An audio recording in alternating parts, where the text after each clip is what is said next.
Hey folks, it's Nate. Thanks for joining me for another iconic comic review. And today we're taking a look at Kamen America Alpha, or Kamen America the manga if you prefer. Now, Kamen America is of course a comic by Mark Pellegrini and Timothy Lim designed to capture some of the tokusatsu genre of Japanese entertainment in a package that is more accessible to Americans than that highly Japanese style of entertainment. And in many ways, it has succeeded beyond all expectations. It has a lot of the fun, campy vibes of that style of entertainment, plenty of in-jokes for people who are into video games or Power Rangers or even the true tokusatsu, and it's all delivered with a level of heart and love for its audience that has few equals in modern-day entertainment. Kamen America Alpha is a re-envisioning of the early part of that story with more of a narrative eye towards connecting all the pieces together in a way that I think is very interesting. It's also interesting to see another artist take a crack at this particular franchise. We've seen Matthew Weldon draw some panels for the Kamen America series, particularly in the crossovers, but I found his art style not the most organic fit to the Kamen America characters. Don't get me wrong, he's an excellent artist, but I think his style is better suited to the kinds of projects he typically works on. You can see him doing an amazing job in the pages of Soulfinder and Punchline, two other comics that I really enjoy. But I've always felt his super detailed stylings don't exactly fit the highly comedic, almost slapstick tone of Kamen America. Now, I've mentioned Studio Nice on this channel before, and that is the group or individual, I'm not entirely sure which one it is, but Studio Nice is the person or persons who did the artwork for this book. Now, the current Studio Nice projects are Office Lady Ayasaki-san and Pretty Officer X Drunk Salaryman, both of which are very slapstick and funny.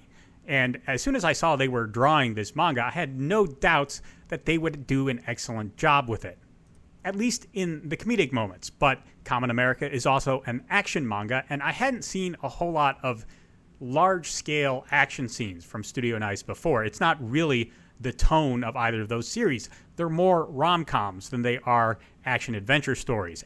And there's nothing wrong with that. I enjoy both those series as well. And I have to say, after reading the series, I think that Studio Nice was a really inspired choice for this particular project. Most of their work is done in two-tone anyway, so they have a great eye for black and white art, and they do a pretty good job translating Timothy Lim's designs to their own style.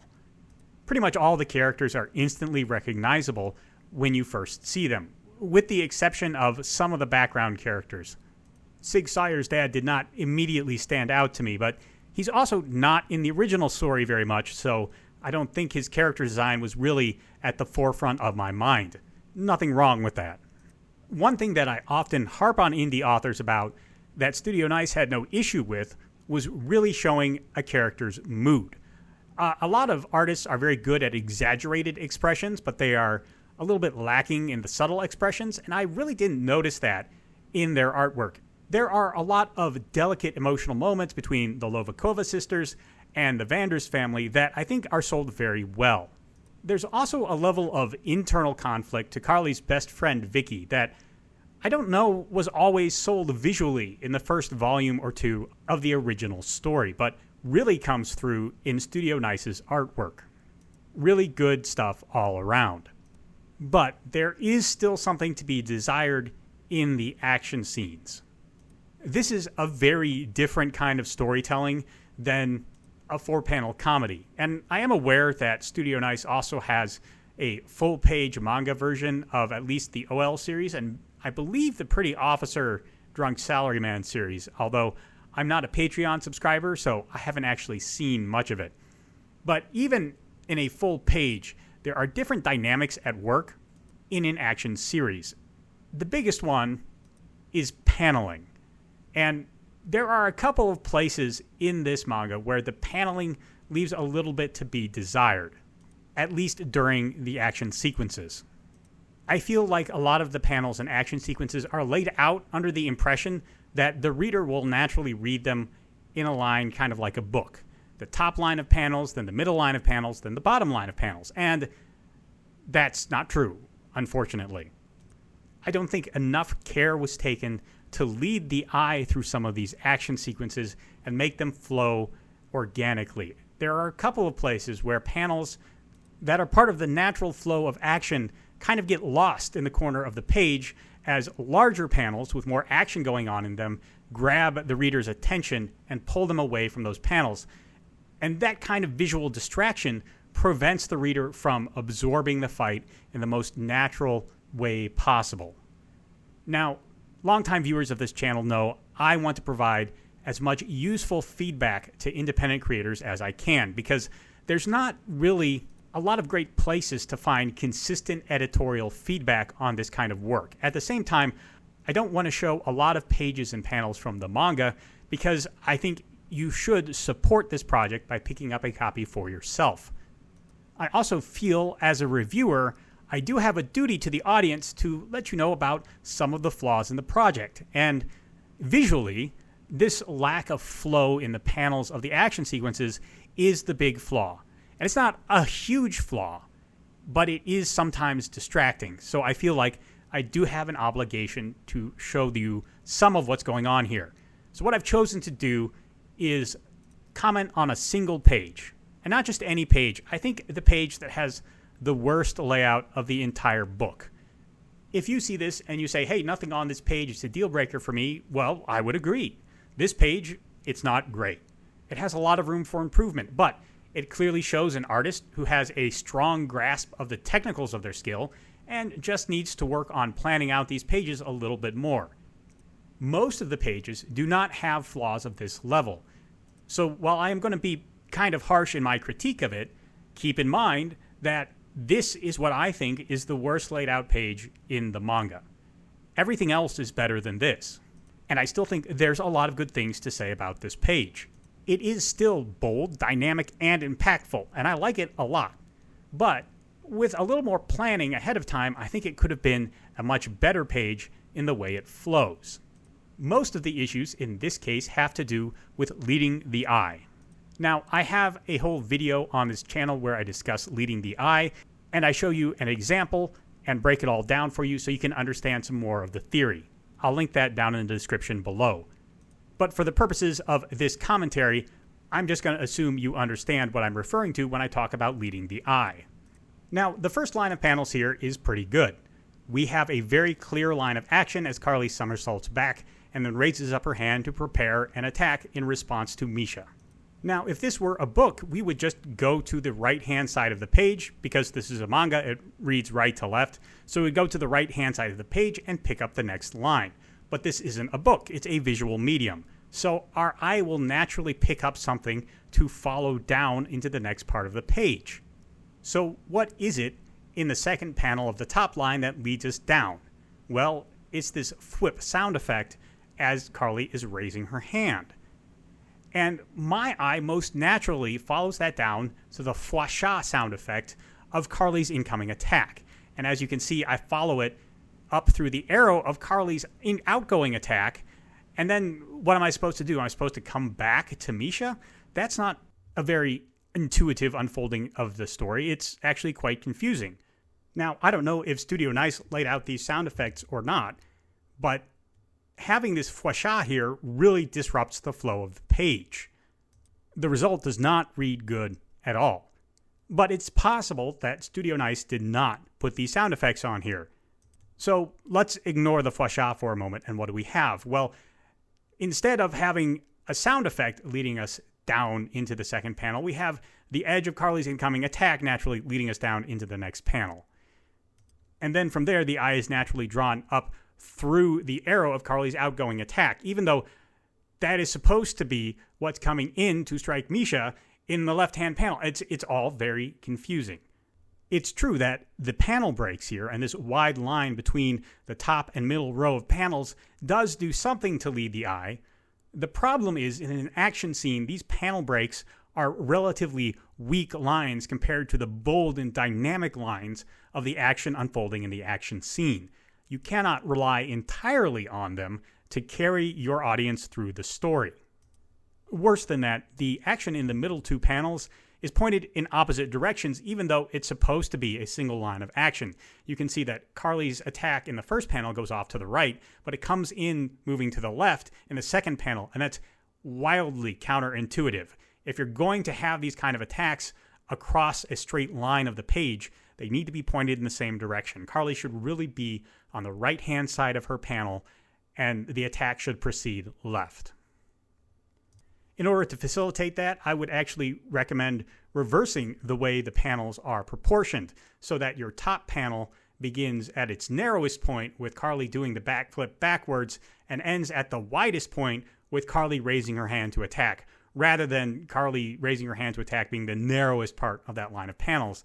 That allows you to reverse the proportions of the middle row and get that unified field of motion and still have the same kind of composition for Carly in that first panel.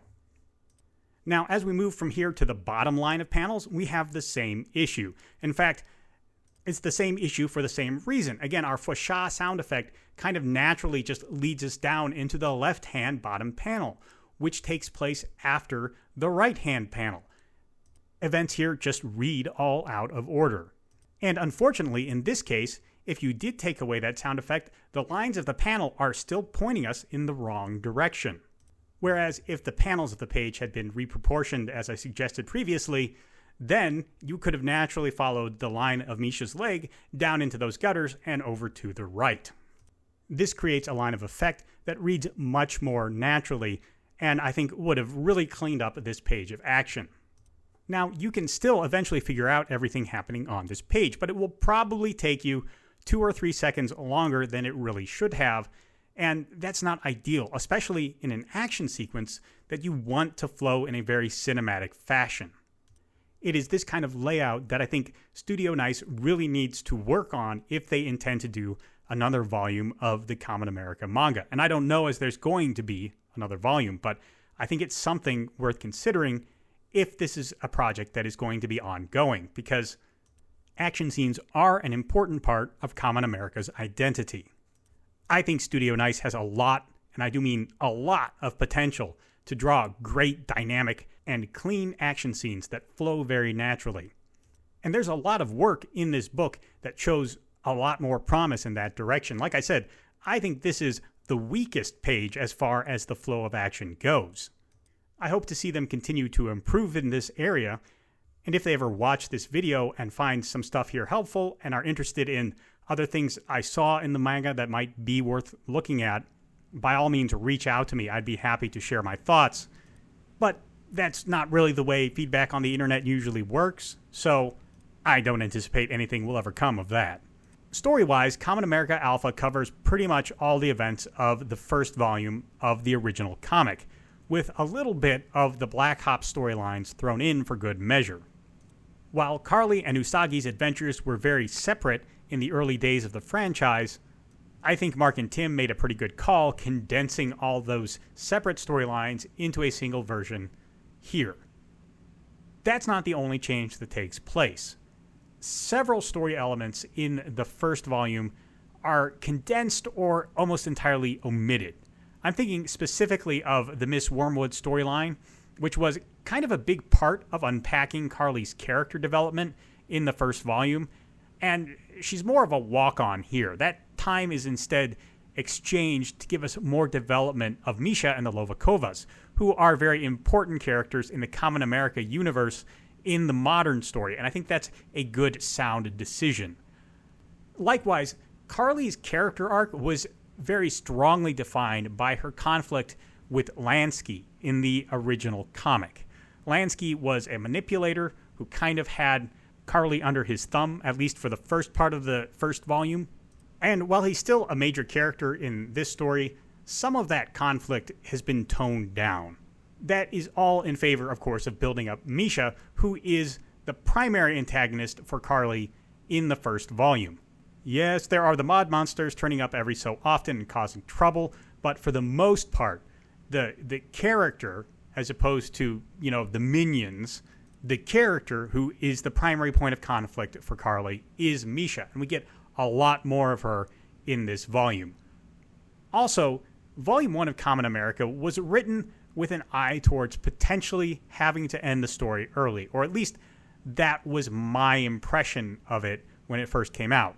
Kamen America is now a very well-established franchise with a very devoted and passionate fan base.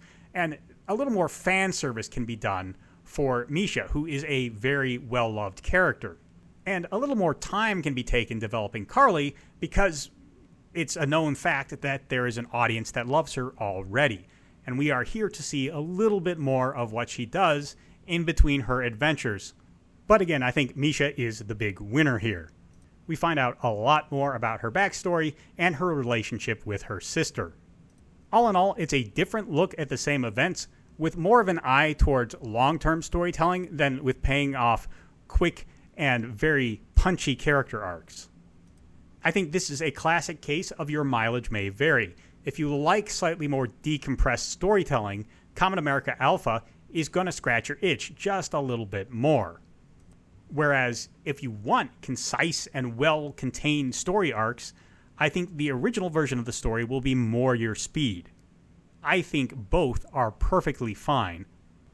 And Kamen America Alpha does a great job of encapsulating that spirit that defines the series.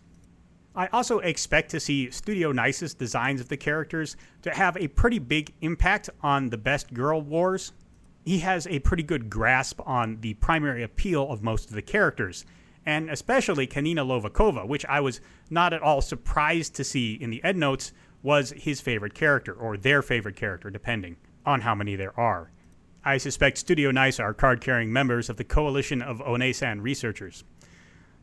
Unfortunately, I feel like Sylvia Prestige is not really captured in the essence. I feel like some of her Ojo-san energy is just not in Studio Nice's artwork, which is unfortunate. But otherwise, he really grasped the appeal and idea behind Carly and Misha and even Kimiko, who we only see on a couple of pages. So all in all, really good stuff. I don't think any of the girls are going to move in anyone's rankings, but you never know. Regardless, overall, I feel like this is a reimagining done right. Tim and Mark had an opportunity to take a lot of the development of their characters that have taken place over the last 5 or 6 years and go back and re-examine the beginning of their story with those concepts in mind. And I think you could just read this and go straight into Volume 2 of the original comic. You know, if you were crazy and you wanted to do that for some reason. Honestly, if I were to recommend the series to a new reader, I would still have them start with the first volume of the comic and then move to the manga later, because there are some storylines like Miss Wormwood that I think are important to understanding the story as a whole. Again, Miss Wormwood is an important part of that conflict that is playing out inside Vicky, and I'm sure we'll see some of that if there is a volume 2 of the manga. But at least for right now, we only really get that early insight into Miss Wormwood in Volume 1 of the comic, so you still can't dispense with it if you're looking to read the whole series. But it's very fun to see the story from these two different points of view, and I'm glad I picked this up. Now, as you've probably guessed, since I am not on camera holding the actual book, I am reviewing this from the PDF. As I've mentioned before, Iconic comic books come with such a consistent high quality of production value that I no longer feel like I have to wait for their books to show up before I comment on the quality of the physical packaging. I still think it's an important factor, especially in indie books where quality can be hit or miss, but Iconic has been consistent over the past 5 years, and I think they've earned this level of goodwill, at least from me. I will, of course, update my impressions of the book if I get the physical book and it falls apart in my hands or something, but right now I have no reason to think that will happen. So let me know what you think of this reimagining of Kamen America if you've had a chance to look at it. Do you think it was a good idea? Do you think it was a bad idea? The comments are right down there for you to share your thoughts. While you're down there, if you want to support the channel, there is a link in the description to Have Spell Will Travel, a book collecting 4 novellas and 4 short stories written by yours truly, following the adventures of Roy Harper, a mercenary making his way through the West that never was, through a bit of wits and a bit of magic. If that sounds like something your speed and you enjoy what I do here, that is the only way I ask people to support my channel. And while you're down there checking that out, there's a like and a subscribe button too. You can use those as you see fit, and I'll talk to you later.